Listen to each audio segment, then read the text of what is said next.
Hi everyone, welcome to Breathe.Move.Play.Together. I'm Sandra. I'm a certified yoga teacher and yoga therapist, and I'm a mom of two.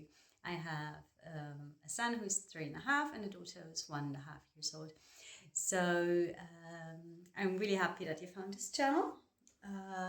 Breathe.Move.Play.Together was created to share tips and strategies to introduce yoga and mindfulness to kids.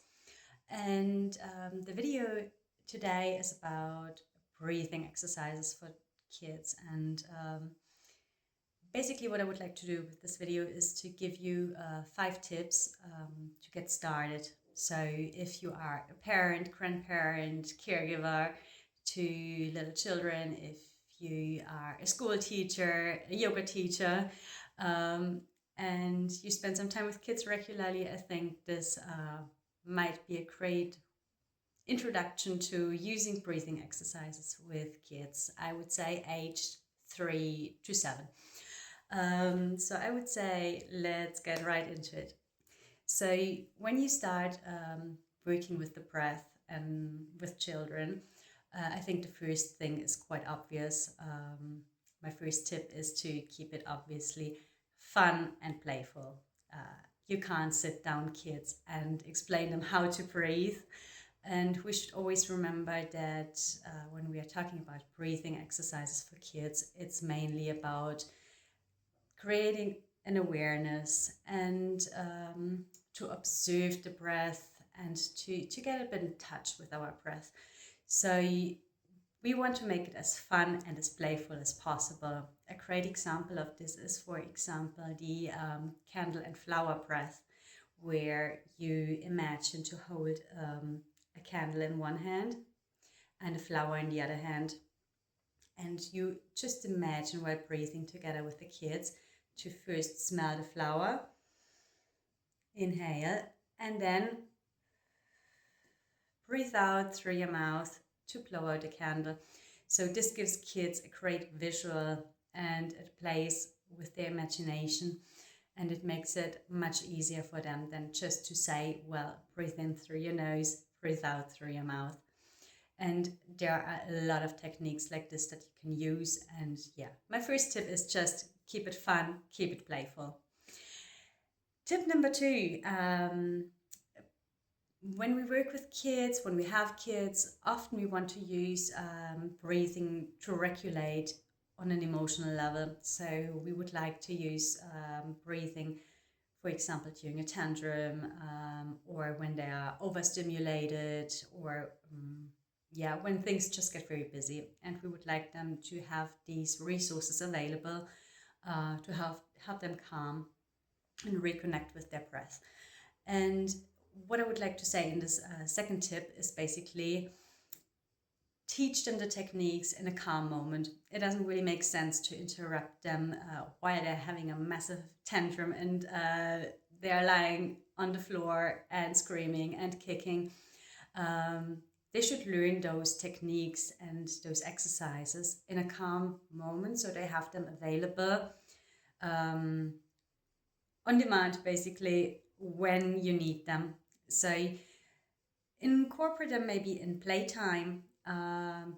Again, let's keep it playful, let's keep it fun. Play around with them when you have a calm moment, or you could also include them in rituals in the morning or in the evening before going to bed. So they get to know these techniques when the environment around them is quiet, calm, and when they are actually focused to learn them. And then you will see that with time, when you remind them of those techniques that they have learned in a calm moment while they are stressed or while they are overstimulated, they will be able slowly to use them when it really serves them. That is tip number 2. I'm looking at my paper. I'm a bit forgetful these days. Tip number 3, let go of perfection.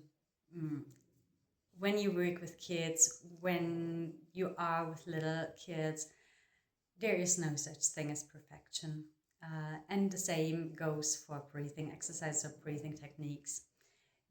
we don't want to expect them to sit quietly for minutes and breathe calmly. That's just not going to work. So we embrace imperfection. If they do the breathing once or twice, just 1 or 2 cycles, that's perfectly fine. If they do it imperfectly, if they blow at the flower and smell the candle, in this case, perfectly fine. We are playing with our breath. We are getting to know our breath, and we are creating the sense of awareness slowly without the strive for perfection. So this was tip number 3. Let's move on to tip number 4. I would like to step away for a moment from this teacher-student mentality, because when we use breathing techniques with children, it's often very helpful to actually use them to co-regulate.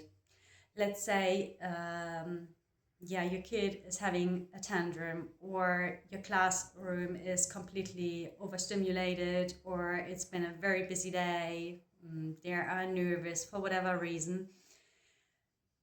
Chances are you're pretty much as nervous as they are. You're just better at regulating your emotions and not coming them to the surface as much. But fact is, you probably need some regulation as well for your nervous system. So use the techniques together. Don't just sit there and explain the kids what to do. Do it with them.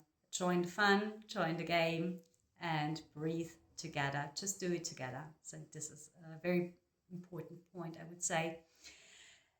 And the last point, tip number 5, is share. Share, share, share. Sharing is caring, we know it.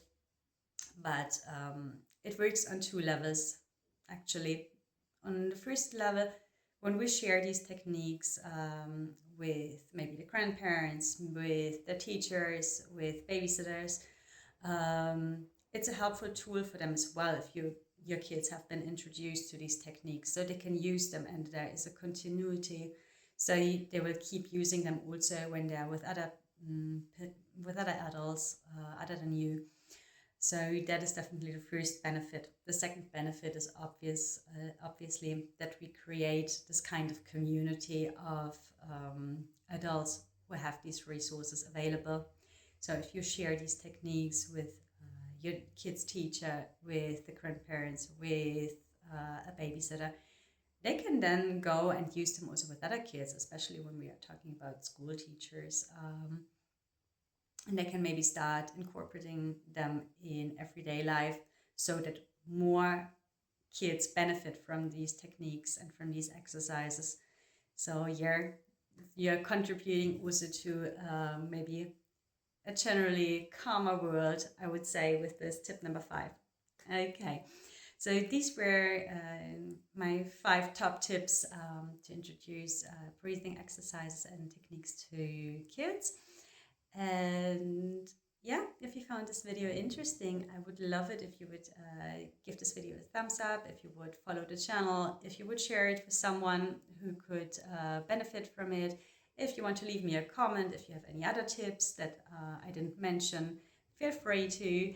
And I hope to see you back here on the channel soon. Thank you so much.